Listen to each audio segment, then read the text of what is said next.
Welcome to online ज्ञान channel. Online ज्ञान channel में आपका स्वागत है। इस वीडियो में हम लोग देखने वाले हैं पार्ट टू। पार्ट टू है हमारा एबीएम। एबीएम का हम लोग क्या देख रहे थे? Unit 3 money supply and inflation, ये चैप्टर हम लोग पढ़ रहे हैं। उसका पार्ट 1 का वीडियो बन चुका है। इसे आप अगर नहीं देखें पार्ट 1 का वीडियो तो आप नीचे लिखे लिंक पे मिल जाएगा आपको, वहाँ से आप देख सकते हैं। यह वीडियो हमारा पार्ट 2। पार्ट 1 में हम लोग क्या क्या पढ़ चुके थे एक क्विक रिवीजन कर लेते हैं।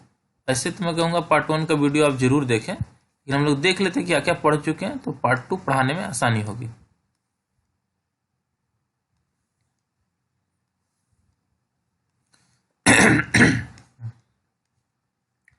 पार्ट 1 में है हम लोग का ये चैप्टर था मनी सप्लाई एंड इन्फ्लेशन। तो हम लोगों ने देखा कि ये बहुत ही इंपॉर्टेंट चैप्टर है, पढ़िएगा जरूर से, स्किप नहीं करना है। 5 से 7 मार्क्स का आता है। और इसमें सबसे पहला मैंने बताया था पैसा क्या होता है। तो पैसा, व्हाट इज मनी, मनी बताने से पहले मैंने बताया किस तरीके से मनी डेवलप हुआ, पैसा किस तरीके से आया मार्केट में, धीरे धीरे आगे की ओर बढ़ा। और आज paper money, plastic money, digital money, ये सब चलते हैं। और व्हाट इज मनी आप लिखा हुआ है। और एक चीज और लिखा हुआ है, money is anything which performs the following 4 function. जो 4 चीज, 4 फंक्शन को फॉलो करता है वो ही मनी है। इसे देखिएगा। आगे हम लोगों ने पढ़ा मनी सप्लाई। मनी सप्लाई क्या होता है? एक इंपॉर्टेंट चीज देखा मैंने, वेलोसिटी ऑफ मनी। होता क्या है? Nominal GDP upon money supply, दोनों का रेशियो, इसी को कहते हैं वेलोसिटी ऑफ मनी। सबसे ज़्यादा इंपॉर्टेंट यहाँ पर यही है, M1, M2, M3, M4 बहुत ज़्यादा ज़रूरी है। M1 का formula, M2, M3, M4 video में जरूर देखिएगा, इससे क्वेश्चन हमेशा आते ही आते हैं। नेक्स्ट है हमारा इन्फ्लेशन। इन्फ्लेशन क्या होता है? यानी महंगाई, हिंदी में बोले तो हम लोग। यहाँ हम लोग का लिखा हुआ है, हम लोग का ऑफिशियल ईमेल आईडी ज्ञान, ऑनलाइन ज्ञान चैनल का, ऑनलाइन ज्ञान official@gmail.com। ठीक है, ऑनलाइन ज्ञान official@gmail.com। कोई भी दिक्कत हो, कोई भी सवाल हो तो इस ईमेल आईडी पे आप लिख सकते हैं। और क्वेश्चन अगर पूछना चाहते हैं तो जिस वीडियो के रिगार्डिंग क्वेश्चन हो उस वीडियो के कमेंट में आप लिख दीजिए, आपका जवाब आपको मिल जाएगा। और अलग से कोई क्वेश्चन हो तो ईमेल आईडी पे मिल कीजिएगा। नेक्स्ट है हमारा इन्फ्लेशन का कारण। क्या कारण होता है इन्फ्लेशन का? 2 कारण था, demand pull inflation, cost push inflation. यहां तक हम लोग पढ़ चुके हैं। तो हम लोग पढ़ चुके थे इन्फ्लेशन का कारण। अब इन्फ्लेशन हम लोग किस तरीके से मापते हैं, नापते हैं, ठीक है। तो इन्फ्लेशन, जैसा मैंने स्टार्टिंग में बताया था, इन्फ्लेशन का मतलब होता है महंगाई। तो महंगाई नापने का एक सिंपल तरीका है कि पहले रेट क्या था, अब क्या हो चुका है, यानी कितना ज़्यादा महंगा हो चुका है। यहाँ पे एक एग्जांपल दिया हुआ है, इसी को समझते हैं। पहले रेट था 176.20, ठीक है। अब रेट हो चुका है 183.40, यानी कि पहले रेट था 176.20, अब रेट है 183.40, यानी कि कितना महंगा हुआ? 183.40 माइनस 176.20 इज इक्वल्स टू 7.20, ठीक है। यानी कि इतना ज़्यादा महंगा हम, जो भी सामान का यहाँ पे बात करता है, किस सामान का बात करता हम लोग ध्यान नहीं दिया। प्राइस का इंडेक्स बात किया जा रहा था, ठीक है। तो इतना ज़्यादा महंगा हो चुका है। तो कोई भी चीज़ महंगा होता है तो उसका परसेंटेज निकालना हो कि कितना परसेंट ज़्यादा महंगा हो गया वो पहले के कंपेरिजन में।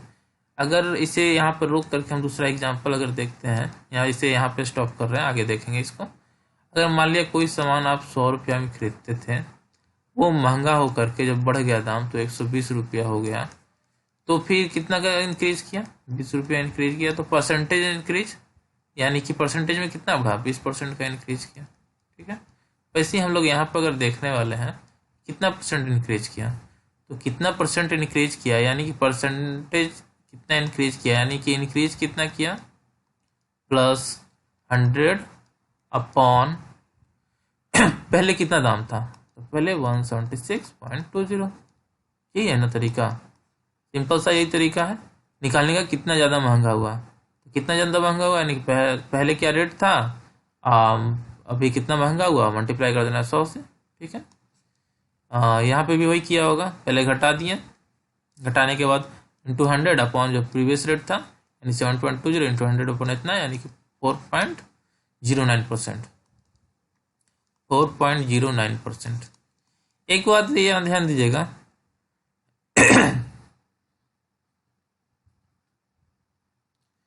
कुछ कुछ लोग यहाँ पे बोल देते हैं 4.09 ना बोल करके 4.9% भी बोलते हैं, तो ये गलत है। 4.09%, ये सब ध्यान रखिएगा।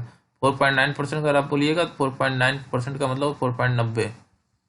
तो जैसा जैसा लिखा रहता है पॉइंट के बाद जो पढ़ने का तरीका है वैसे ही पढ़िएगा।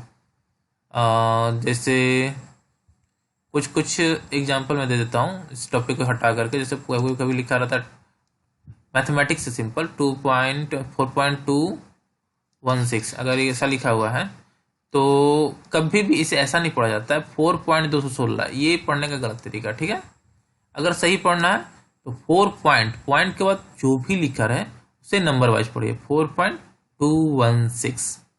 ठीक है, ये तरीका सही है। तो जब भी हमको कैलकुलेट करना हो इन्फ्लेशन, तो इन्फ्लेशन निकालने का क्या मैंने तरीका बताया? इन्फ्लेशन निकालने का सिंपल तरीका है कि पहले क्या रेट था, ठीक है, अब क्या रेट है, अब का रेट पहले के रेट से घटा देना है, ये हुआ इंटू 100 अपॉन पहले क्या रेट था, पहला वाला रेट। ठीक है,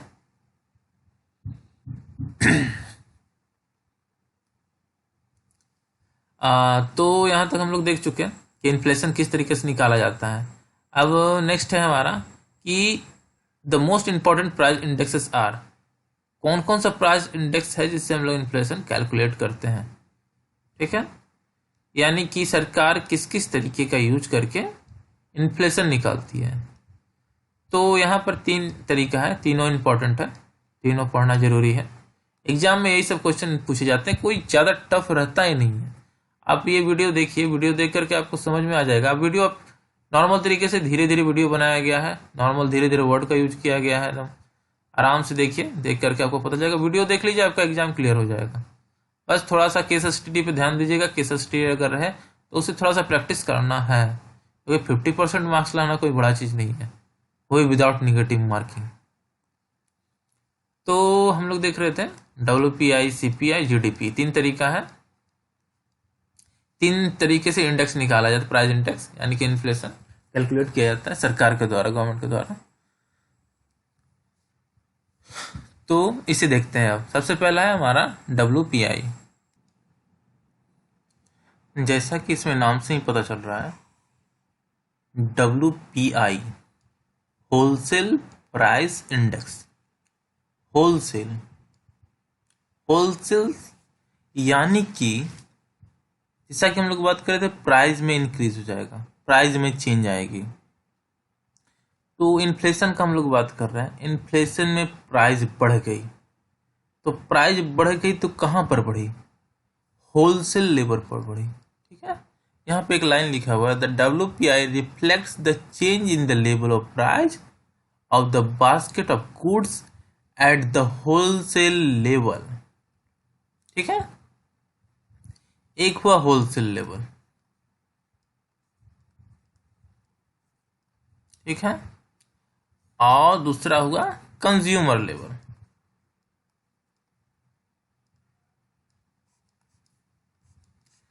तो हम लोग बात कर रहे हैं होलसेल लेवल का।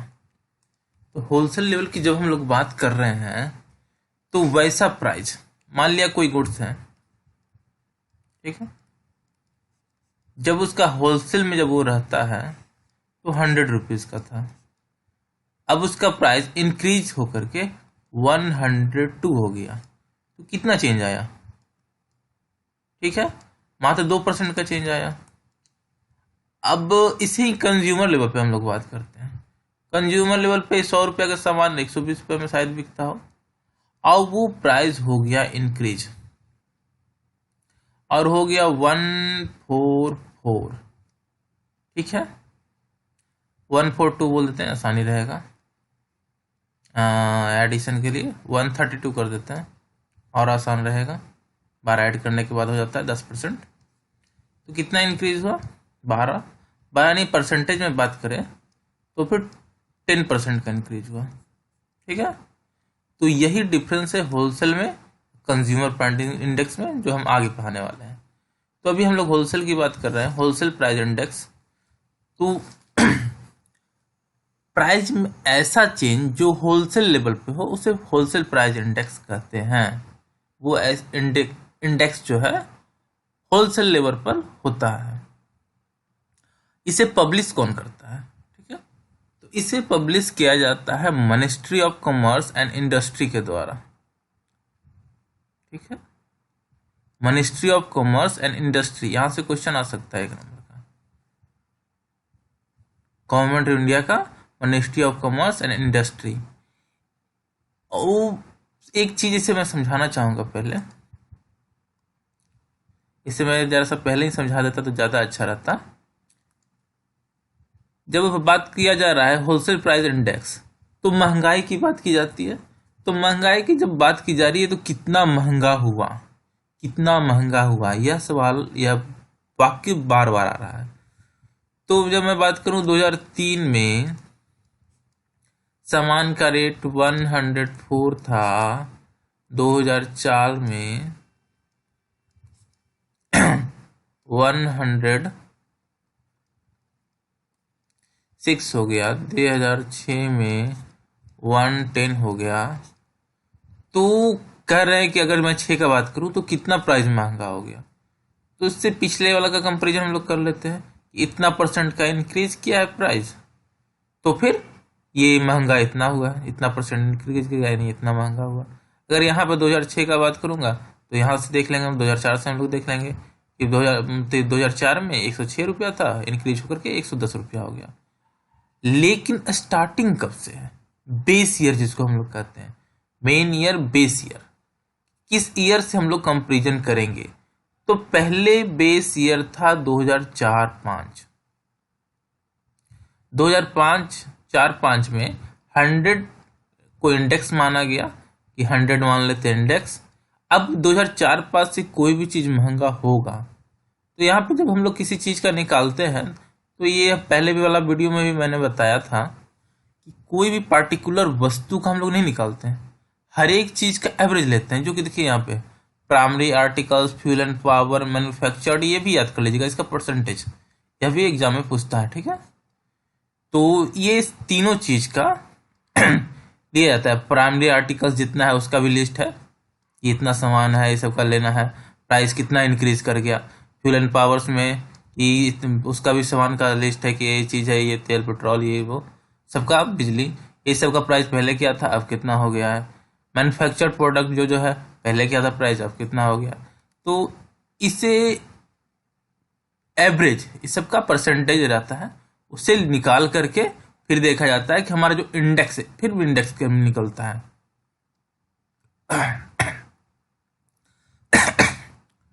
तो किसी पार्टिकुलर वस्तु पे नहीं निकलता है।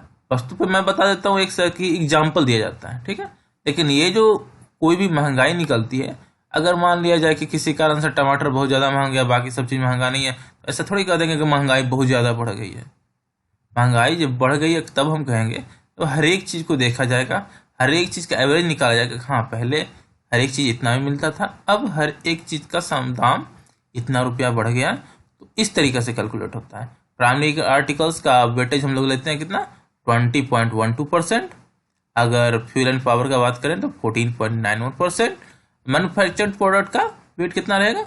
64.97%। तो इस परसेंटेज को याद कर लीजिएगा, बहुत अच्छा है, याद करने का, इंपॉर्टेंट है, ये पहले भी लिखा हुआ है बुक में। तो इससे एक चीज और समझ लेते हैं, इसका बेस ईयर चेंज हुआ है।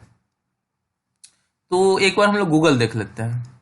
गूगल में हम लोगों ने निकाला इसमें ये क्या है? विकिपीडिया। ठीक, विकिपीडिया में हम लोग देख रहे हैं। पहले मैंने बुक में भी देखा कि कौन पब्लिश करता है। ये देखिए, ये लाइन पब्लिश कौन करता है? पब्लिश किया जाता है इकोनॉमिक एडवाइजर, कहाँ का? Ministry of commerce and industry का। ये लाइन याद कर लेना है, ठीक है। अब हम लोग बात कर रहे थे बेस ईयर का। तो बेस ईयर करंटली, यहाँ ये line, currently the base year has been revised from 2004-5 और 5 से क्या कर दिया गया? 11-12 कर दिया गया है। यह याद रखना है, अब बुक वाला 4-5 नहीं, 11-12 याद रखना है। और एक काम आप ध्यान देकर कीजिएगा तो ज़्यादा अच्छा रहेगा कि आपका बेस ईयर जो है, जब भी आप वीडियो देख रहे हो तो फिर आप एक बार गूगल पे सर्च कर लीजिएगा कि अभी WPI होलसेल प्राइस इंडेक्स का बेस ईयर क्या है। और सबसे इंपॉर्टेंट बात, WPI अब बंद हो चुका है इंडिया में, ठीक है। Now India has adopted new CPI to measure inflation. Inflation निकालने के लिए, ऐसा नहीं कि WPI को बंद कर दिया, कोई ऐसा चीज नहीं है। इन्फ्लेशन निकालने के लिए हम लोग क्या अडॉप्ट करते हैं? CPI को यूज करते हैं, कंज्यूमर प्राइस इंडेक्स का यूज करते हैं, WPI का यूज नहीं करते हैं। तो इंपॉर्टेंट बात, इन्फ्लेशन निकालने के लिए किस चीज का यूज करते हैं हम लोग? अब CPI। ये भी आता है एग्जाम में, ठीक है। दूसरा, कहाँ कौन पब्लिश करता है? Ministry of commerce and industry. तीसरा, बेस ईयर क्या है? 11-12 है, ठीक है। और उसके बाद मैं जब बात कर रहा था कि यहाँ पर आपको दिखा दूं कि primary articles, fuel power, manufacture, ये सभी का भी देखिए लिस्ट होता है। Under primary articles new WPI इतना आइटम से रहता है। पहले 98 आइटम था, अब 117 आइटम हो गया। तो आइटम का भी लिस्ट होता है। इसे आप जितने जब पढ़िएगा तो समझ में आएगा किस तरीके से कौन कौन सा आइटम रहता है, उस सबको मेजर किया जाता है, उस सबका रेट किस तरीके से इंक्रीज किया गया तो डाला जाता है। बस यही सब है, इजी है, कुछ नहीं है। तो ये तीनों याद कर लेना है, यही याद कर लेना है। बेस ईयर जो चेंज हुआ है कितना था? 11-12 बेस ईयर लिख देता हूं मैं। बेस ईयर क्या है? 2011-12, ये याद कर लेना है, ये इंपॉर्टेंट।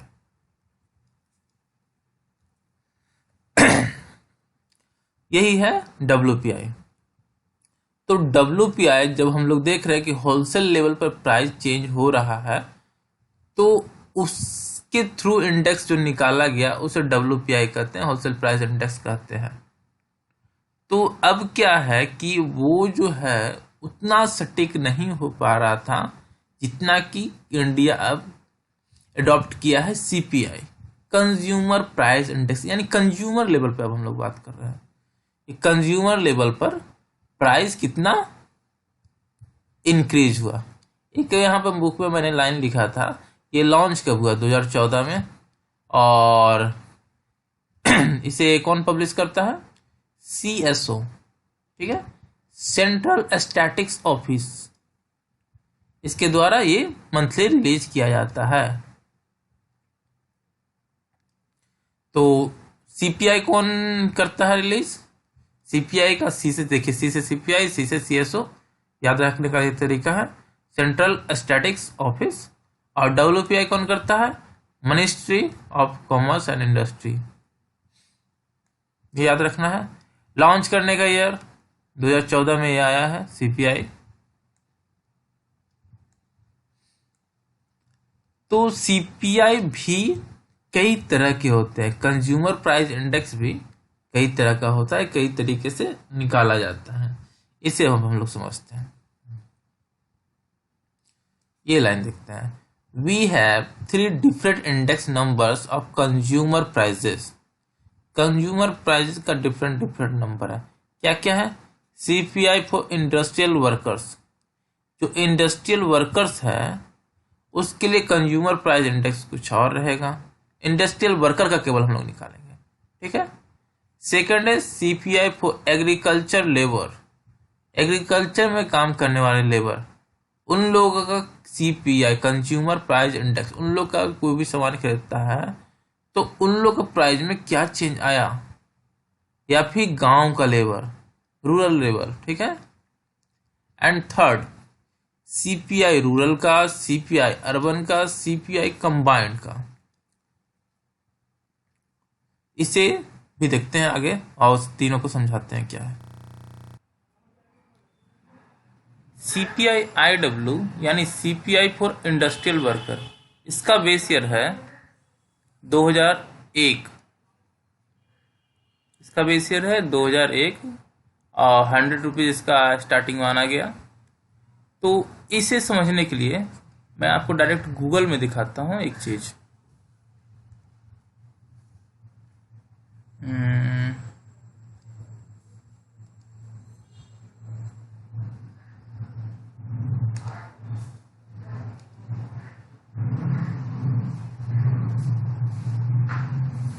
हाँ, यह देखिएगा, यह है हमारा बेस ईयर, हमारा साइट है, गवर्नमेंट का साइट है। Consumer price index numbers for industrial worker CPI IW, base year इसका है अभी 2001 और इसका इंडेक्स, अगर जनरल इंडेक्स बात करें तो जुलाई 2020 में इसका 336 और अगस्त 2020 में 338। इसका मतलब क्या हुआ? इसका मतलब यह हुआ कि 2001 में किसी भी सामान का कीमत, या एवरेज बोले, बास्केट कहते हैं हम लोग, बास्केट का मतलब वो बास्केट में बहुत सारे सामान होती है, इसे मैं अभी थोड़ी देर बाद बताऊंगा। वो इंडस्ट्रियल वर्कर के अकॉर्डिंग वो सामान उसमें रखी जाती है, यानी कि हम लोग को फिजिकली नहीं रखना, मतलब माना जाता है कि ये सामान जरूरी है इंडस्ट्रियल वर्कर के लिए। तो वो सभी सामान को, मान लिया कि वो सभी सामान का एवरेज का रेट 100 रुपीज़ था, तो 2001 में 100 रुपया था, तो 2020 के जुलाई आते आते वही सामान का रेट, सेम सामान सेम क्वांटिटी, आपका रेट हो गया 336 रुपया जुलाई 2020 में, और अगस्त में वही 338 रुपया, 338।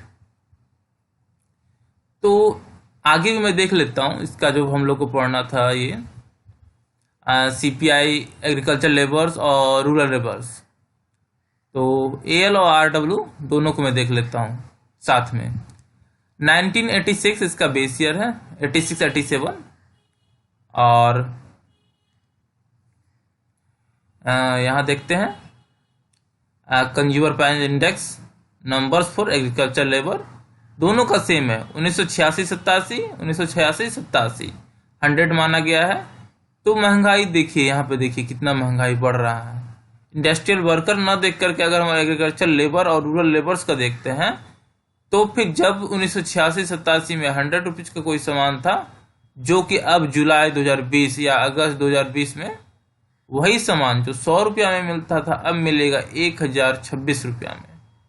अगर रूरल लेबर का बात करें तो 1033 रुपया, 1033 रुपीज़ में वह सामान मिलेगी। तो प्राइस अगर हम ऐसे देखें तो आपको देखने में लगेगा 10 गुना रेट बढ़ गया। 86-87 में किसी जब सामान को हम लोग खरीदते थे तो 100 रुपया का था, वही सामान अब 10 गुना हम लोग रेट में खरीद रहे हैं। तो यही है इन्फ्लेशन, महंगाई किस तरीके से कितना बढ़ गई। तो हम लोग अभी देखा सीपीआई का आईडब्ल्यू, एएल और आरएल। इसका मैं एक और साइट पर आपको लेकर चलता हूं। हाँ, ये pib.gov.in, इसे मैं दिखाता हूं आपको। इसमें है कि जो मैं बात कर रहा था महंगाई बढ़ने का, बास्केट का मैं बात कर रहा था, तो बास्केट का बात कर रहा था, तो ये है सीपीआई ये सीपीआई थर्ड वाला है, मैं आपको सेकंड वाला दिखाने वाला था। एक मिनट।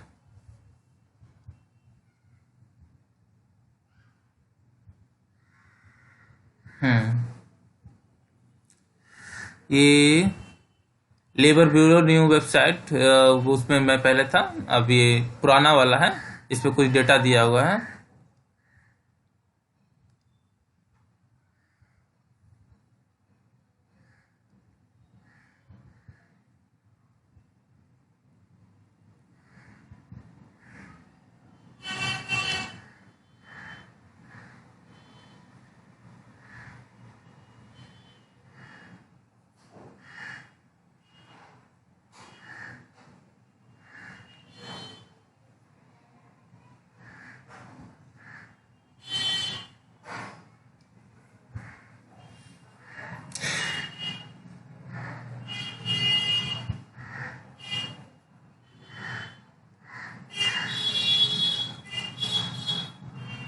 ये हमारा सीपीआई है, ये निकाला गया है, इसका डेट है 30/9/2020। ठीक है। आप अगर ये वीडियो अगर लेट से देख रहे हैं, जिस ईयर में भी आप देख रहे हैं, तो ध्यान रखिएगा, एक बार ये सब वेबसाइट पे चल जाइएगा, जाकर के करंट सीपीआई का इंडेक्स कितना है नंबर, वो चेक कर लीजिएगा। तो यहाँ पर स्टेट वाइज आपको दिख जाएगा। सीपीआई आईडब्ल्यू का स्टेट वाइज 2001 को बेस ईयर माना गया है, 2001 का बेस ईयर में 100 था। ठीक है। तो क्वेश्चन आपका आ सकता है कि सीपीआई आईडब्ल्यू का बेस ईयर क्या था। सीपीआई आईडब्ल्यू का बेस ईयर 2001, ठीक है, और 0.100 माना गया है। तो ये सब क्वेश्चन तो नहीं आएगी कि कौन सा डिस्ट्रिक्ट का कितना साथी था सॉरी, कितना सीपीआई इंडेक्स था। लेकिन ओवरऑल आप देखिएगा तो ऑल इंडिया का इंडेक्स 336 और 338, 336 है,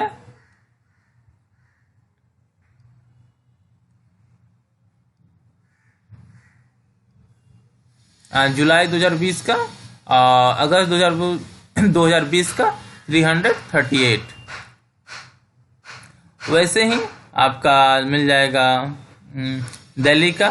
दिल्ली में वो सामान जो कि 2001 में मिलता था 100 रुपीज़ में, वही सामान सेम जुलाई 2020 में मिलेगा आपको 316 में। तो सीपीआई एक्चुअली में लाया ही इसलिए गया था कि हम लोग को पता चले ग्राउंड लेवल पर लोगों को कोई भी सामान कितना महंगा पड़ रहा है, यानी कि उसका डेली रूटीन, डेली लाइफ उसका डिस्टर्ब न हो। तो सीपीआई बहुत ही इम्पोर्टेंट है, बहुत ही इम्पोर्टेंट है पब्लिक सेक्टर, प्राइवेट सेक्टर के लिए। और इससे यह पता चलता है कि महंगाई कितनी बढ़ रही है। और हम लोग एज ए बैंकर, हम लोग का डीए जो कैलकुलेट होता है इसी बेसिस पे होता है। ठीक है।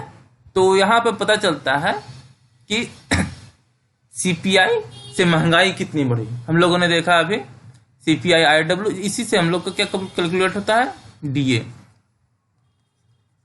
डीएनएस अलाउंस जो मिलता है महंगाई भत्ता, इसी से कैलकुलेट होता है।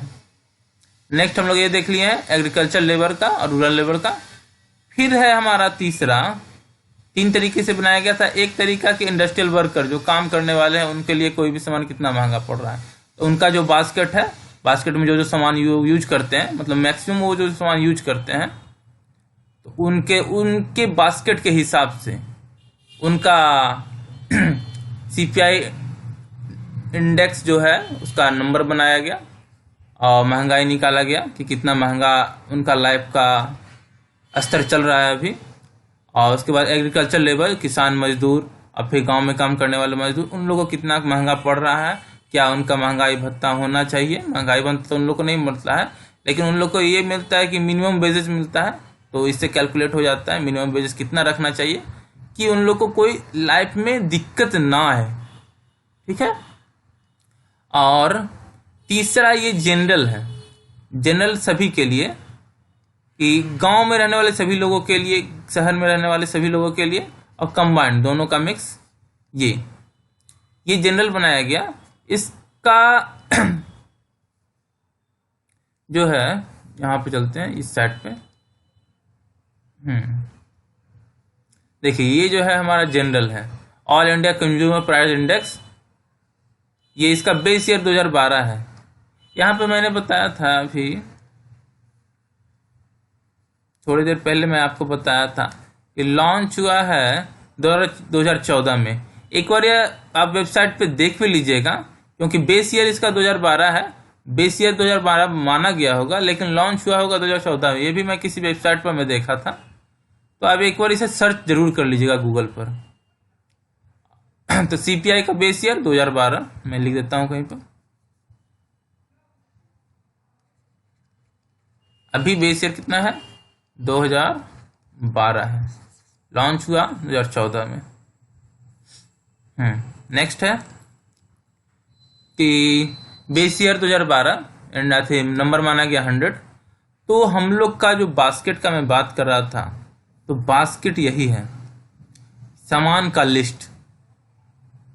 सामान का ये जो लिस्ट दिख रहा है, रूरल के लिए, अर्बन के लिए, कंबाइंड के लिए, तो वो सामान का वेटेज ग्रामीण लोगों के लिए वेटेज का मतलब हुआ कि आप उसे कितना प्रेफरेंस दे रहे हैं, लाइफ में आप कितना प्रेफरेंस दे रहे हैं, उसी के हिसाब से कैलकुलेट होता है कि आप का महंगाई कितना बढ़ा। अब मान लीजिए गांव का लोग है, बहुत ही सिंपल एग्जांपल दे रहा हूं, गांव के लोग हैं, गांव के लोग के लिए कार की आवश्यकता नहीं होती, ठीक है, वो कार का वेटेज उनका बहुत ना के बराबर रहेगा। अगर कार की महंगाई बहुत ज़्यादा बढ़ गई तो गांव के लोगों को उससे कोई फर्क नहीं पड़ता, तो उनका इंडेक्स लेवल भी ज़्यादा चेंज नहीं होगा, ना के बराबर चेंज होगा, या फिर बोलिए नहीं चेंज होगा। बाकी सभी चीज़ के कारण हो जाए, लेकिन कार का रेट बहुत ज़्यादा बढ़ जाता है तो उन्हें उतना फर्क नहीं पड़ता। लेकिन अर्बन में अगर चल जाए तो वो उस चीज़ पे इफेक्ट पड़ेगा, इंडेक्स चेंज होगा, नंबर चेंज होगा, ठीक है। तो ये जितने खाने के सामान हैं, meat and fish, egg, milk, oil, fruits, ये तीनों के लिए निकाला गया है, गांव, शहर एवं कंबाइंड। तो सभी का एवरेज निकाला गया। तो वेटेज देखिएगा तो गांव के लोगों के लिए वेटेज गया 54.18 खाने के सामान में, शहर के लोगों के लिए गया है वेटेज 36.29, और फिर कंबाइंड अगर देखें तो 45.86। वही पान, तंबाकू, गुटखा, इन लोगों का इन चीज़ों के लिए वेटेज गया है 3.26 गांव के लोगों के लिए, शहर के लोगों के लिए 1.36 और कंबाइंड 2.38। कपड़ा, footwear, clothing, footwear, housing, fuel and light, इन सभी चीज़ को गवर्नमेंट क्या करती है, इन सभी चीज़ का लिस्ट बनाती है, गांव के हिसाब से, शहर के हिसाब से और कंबाइंड, और सभी का वेटेज देती है कि गांव के लोगों का क्या जरूरत है, शहर के लोगों को क्या जरूरत है, कितना वेटेज रखना चाहिए। उसी हिसाब से कैलकुलेट होता है सीपीआई, रूरल के लिए, अर्बन के लिए और कंबाइंड। तो जनरल इंडेक्स 100 मानते हैं, तो जब 100 तीनों का अगर माना गया सभी जोड़ करके, जो हमारा बेस ईयर था, बेस ईयर 2012 में 100 माना गया था, तो सभी को जोड़ करके ये वेटेज दिया गया था। तो वेटेज देने के बाद 100 आया, टोटल को जोड़ने के बाद जब 100 आया तो ये देखिए आपका ये ईयर है, स्टार्टिंग में दिखाता हूं,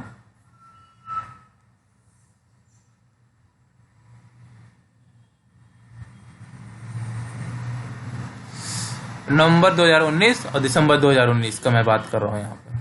तो नवंबर 2019 और दिसंबर 2019 में वो सामान का रेट कितना बढ़ा, 2012 के कंपेयर में ये सामान का रेट 2019 नवंबर 2019 में 149.9 हो गया। वही दिसंबर में 2019 में 152.2 रुपीज़ हो गया। यानी कि महंगाई कितना बढ़ गया, यहाँ पे 49.9 पैसे का इंक्रीज हो गया है, इतना महंगाई बढ़ गया, और यहाँ पे इतना महंगाई बढ़ गया। ये क्या है, CPI। अभी हम लोग पढ़ रहे थे CPI, कंज्यूमर प्राइस इंडेक्स, लेकिन लोगों के लिए टोटल चीज का आवश्यकता नहीं है ज़्यादा, लेकिन खाने के लिए बहुत ही जरूरी है कि खाना खाना ही खाना है सभी को। अगर खाना नहीं खाएंगे तो जिंदा नहीं रह पाएंगे। अलग से गवर्नमेंट ने एक चीज निकाला है जिसे कहते हैं कंज्यूमर फूड प्राइस इंडेक्स। ठीक है। और इस वेबसाइट पे एक बार चले जाइए, आपको ज़्यादा बढ़िया से डीप में पढ़ लीजिएगा, क्योंकि वीडियो ज़्यादा लंबा बनाने से कोई फ़ायदा नहीं है। 12 को सब ग्रुप होता है, जैसा मैंने पीछे दिखाया था, 12 सब ग्रुप है, और उसमें से food and beverage group CFPI के लिए रहता है, जो खाने का सामान का रहता है, ऊपर मैंने दिखाया था।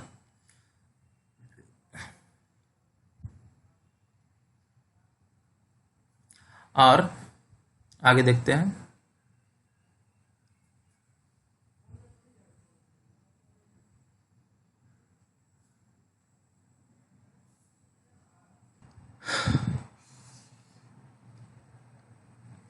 तो तीनों चीज समझ में आ गई हम लोगों को। CPI इंडस्ट्रियल वर्कर के लिए, CPI एग्रीकल्चर लेबर के लिए, और CPI जो तीनों का होता है रूरल, अर्बन और कंबाइंड। इसी यहाँ पर लिख देता हूं मैं 2012।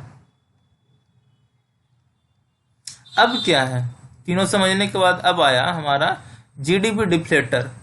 एक चीज मैं छोड़ दिया हूं यहाँ पर शायद, CPI IW, यह जो कैलकुलेट होता है यह मंथली बेसिस पे होता है। यहां मैं दिखा देता हूं आपको।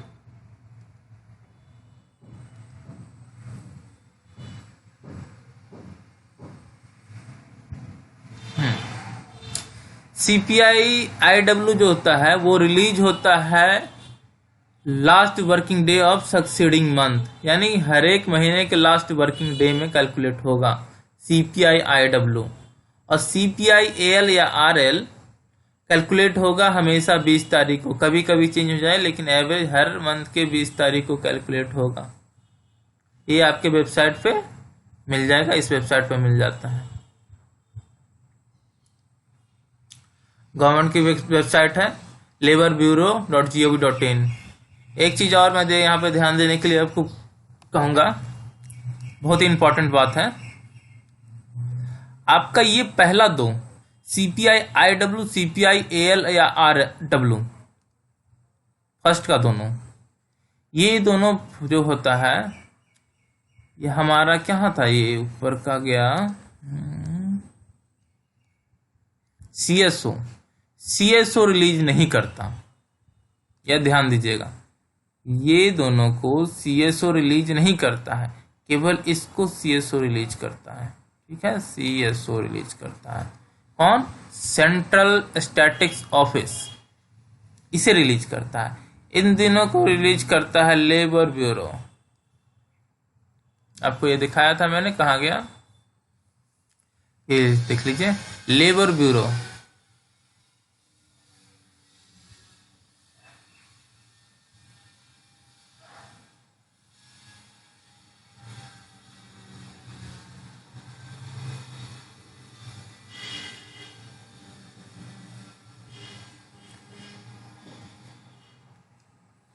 तो ये बात याद रखिएगा हमेशा। CPI IW AL RW ये कौन रिलीज करता है, लेबर ब्यूरो। और CPI रूरल अर्बन कंबाइंड ये कौन करता है, CSO। अब है हम लोग का GDP डिफ्लेटर। एक बार रिवीजन कर लेते हैं, पार्ट 2 का क्या क्या मैं पढ़ा चुका हूं, तो फिर देखते हैं GDP डिफ्लेटर। पार्ट 2 यहाँ से मैंने स्टार्ट किया है। पार्ट 2 में बताया कि इन्फ्लेशन कैलकुलेट कैसे करते हैं वो तरीका, WPI बताया, CPI बताया, फिर GDP डिफ्लेटर। पहला दोनों में हम लोग ने पढ़ चुके हैं।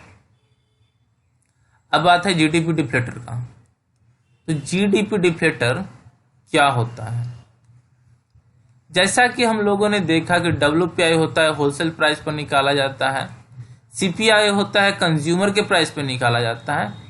तो GDP डिफ्लेटर होता है कि कोई भी नया प्रोडक्ट आता है उसके लिए जो हम लोग CPI निकालते हैं, निकालना वही है, हम लोग को सेम निकालना है, लेकिन नया प्रोडक्ट के लिए।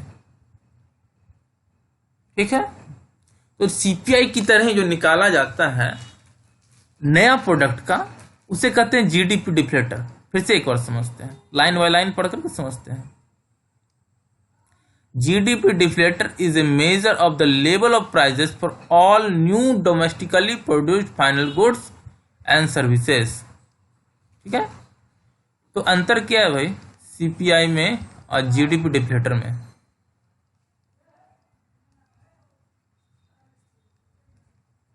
डिफरेंस क्या है?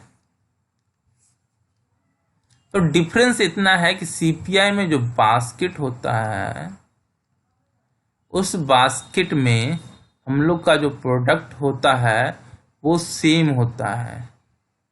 ठीक है, थोड़ा सा वेटेज चेंज हो जाए समय के अकॉर्डिंग, लेकिन हम लोग का प्रोडक्ट जो रहता है सेम रहता है लगभग। ठीक है, और उसी प्रोडक्ट के आधार पे हम लोग देखते हैं, बेस ईयर को देखते हैं, और बेस ईयर के बाद न्यू ईयर की तरफ जाते हैं और देखते हैं कि कितनी महंगाई बढ़ गई। ठीक है, या सीपीआई में था। लेकिन जीडीपी डिफ्लेटर में जो बास्केट है उसमें हमेशा क्या होता है, नए प्रोडक्ट आते रहते हैं। GDP deflator is a measure of the level of prices, किसका? Of all new domestically produced final goods and services. नया नया सामान जो रहेगा, न्यू प्रोडक्ट जो डोमेस्टिकली प्रोड्यूस किया जा रहा है, उसका हम लोग का प्राइस का लेवल देखेंगे कि पहले क्या था, अब क्या है। ठीक है, प्रीवियस में क्या था, अब क्या है। यही है जीडीपी डिफ्लेटर। तो कहा जाता है कि क्या फायदा है, क्यों हम ऐसा करें, जीडीपी डिफ्लेटर क्यों निकाले। हम लोग को जब यहाँ पे पता चल रहा है सीपीआई से ही कि सीपीआई हम लोग का महंगाई बता दे रहा है कि कितना महंगा हुआ, कितना नहीं महंगा हुआ कोई सामान। अगर महंगा हुआ तो पता चल जाएगा कि प्राइस 100 से ऊपर की ओर जाएगा, अगर सस्ता हुआ तो 100 से नीचे की ओर जाएगा। तो फिर हम लोग जीडीपी डिफ्लेटर क्यों निकालें? तो जीडीपी डिफ्लेटर हम लोग को इसलिए बनाया गया है, इसमें इससे हम लोग कैलकुलेट कर पाते हैं, इससे हम लोग कैलकुलेट कर पाते हैं कोई भी नया प्रोडक्ट जो आ रहा है वो कंज्यूमर जो खरीद रहा है उसका इंटरेस्ट कितना है, यानी कि उसके प्रति झुकाव कितना है, यानी कि उसकी नीड कैसी है उस प्रोडक्ट के प्रति, यानी मार्केट का मूवमेंट पता चलता है, बाजार किस तरफ से बढ़ रहा है। अगर मैं बात करूं, पहले एग्जांपल एक देता हूं छोटा सा, मोबाइल की बात करूं तो कुछ साल पहले, 10-20 साल पहले अगर बात करें तो मोबाइल का कुछ नहीं था लगभग। लेकिन जब से मोबाइल आई है तो लोगों के जीवन में मोबाइल एक अहम हिस्सा बन गया है। तो वो मोबाइल उस समय के एक नया प्रोडक्ट बना था जो कि एक नीड बन गया है लोगों का।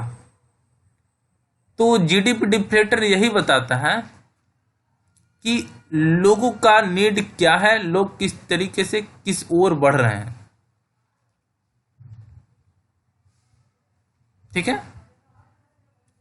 अब यहाँ पे कुछ क्वेश्चन हम लोग देख लेते हैं। हाँ देखिएगा, यहाँ पे लाइन पढ़ लेते हैं हम लोग पहले। The basket is allowed to change with people's consumption and investment pattern. अपना पैटर्न चेंज कर रहा है, किस तरीके से पहले किस चीज़ पे इन्वेस्ट करते थे पीपल, अब किसी और चीज़ पे इन्वेस्ट करने लगे, तो अपना पैटर्न उसका चेंज हो रहा है। तो कैसे पता चलेगा? तो जीडीपी डिफ्लेटर का बास्केट जो है वही बता पाएगा कि ज़्यादा अच्छे तरीके से बता पाता है कि कम टाइम में, मतलब लेटेस्ट मूव किस चीज़ से, ट्रेंड मतलब किस की ओर बढ़ रहा है कंज्यूमर का। अब कुछ इजी क्वेश्चन है वो देख लेते हैं। पहला है मनी सप्लाई। मनी सप्लाई क्या होता है?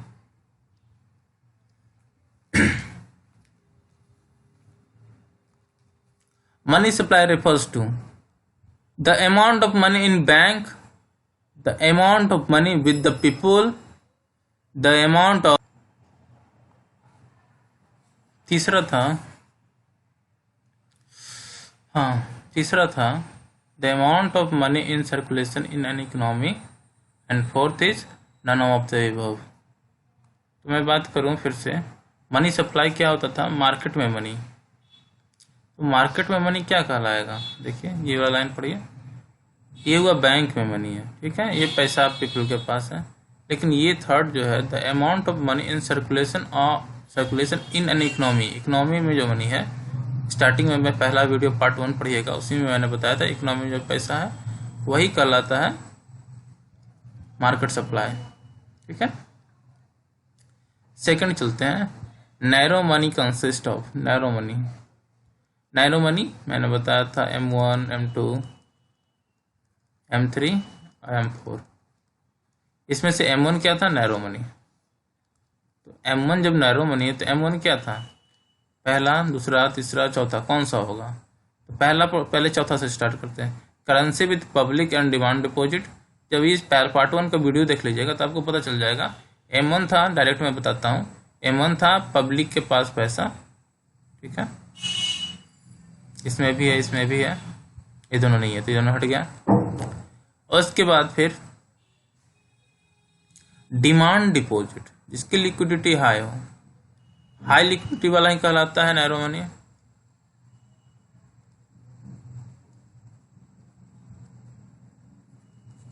ठीक है, demand deposit plus others deposit with RBI। Part 1 video आप जरूर देखिएगा, उसमें बताया गया, उसे याद कर लीजिएगा। पहला याद कर लिए तो M2, M3, M4 निकालना आसान हो जाएगा। और इससे क्वेश्चन भी बहुत ही ज़्यादा आते हैं। तो ये कह लीजिए आप VBI वेरी वेरी इंपॉर्टेंट कर दीजिए, इससे क्वेश्चन बहुत ही ज़्यादा आ रहते हैं। एंड थर्ड अब हम लोग पढ़ाई कर रहे हैं टाइम डिपॉजिट। टाइम डिपॉजिट क्या है? ठीक है, तो टाइम डिपॉजिट होता है पेड ऑन डिमांड, ये गलत बात है, तो डिमांड डिपॉजिट है तो ये गलत। नॉट पेड ऑन डिमांड यानी ये सही है। Third is relatively less liquidity than cash and demand deposit, तो ये सही है और ये भी सही है। कम टाइम डिपॉजिट होता है डिमांड डिपॉजिट से, लिक्विडिटी उसका कम होता है। लिक्विडिटी समझ रहे हैं ना, मतलब कि कैश की तरह काम करे।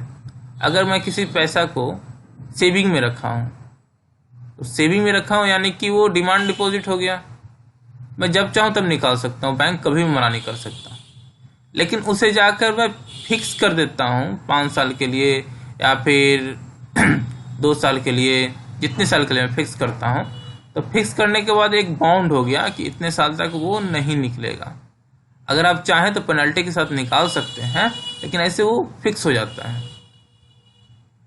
तो लिक्विडिटी की बात करें तो सेविंग में जब पैसा रहेगा तो आराम से निकाल सकते हैं, फिक्स कराइएगा तो निकालने में थोड़ा दिक्कत होगा। तो लिक्विडिटी क्या होता है? डिमांड डिपॉजिट की ज़्यादा होती है, यानी कि टाइम डिपॉजिट की कम होती है, यानी कि ये भी सही है। तो पहला, दूसरा भी सही है, तीसरा भी सही है, यानी कि fourth is answer. Fourth question है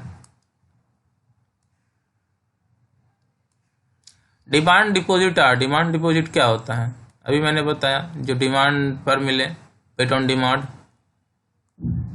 तो पहला सही है। दूसरा क्या है? नॉट पेड ऑन डिमांड, ये गलत। Relatively less liquid than cash and demand deposit, यानी कि पहला ही इसका सही है, और कुछ ये फालतू का लाइन लिखा हुआ है, relatively less liquid than cash and demand deposit. Demand deposit दोनों एक ही चीज लिखा हुआ है, तो इसका कोई मतलब नहीं बनता। फोर्थ का पहला आंसर हो जाएगा।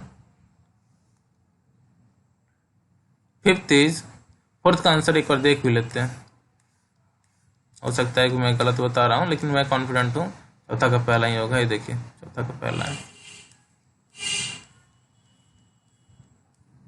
Fifth is which of the following statement is true about inflation. Inflation क्या होता है, क्या सही है?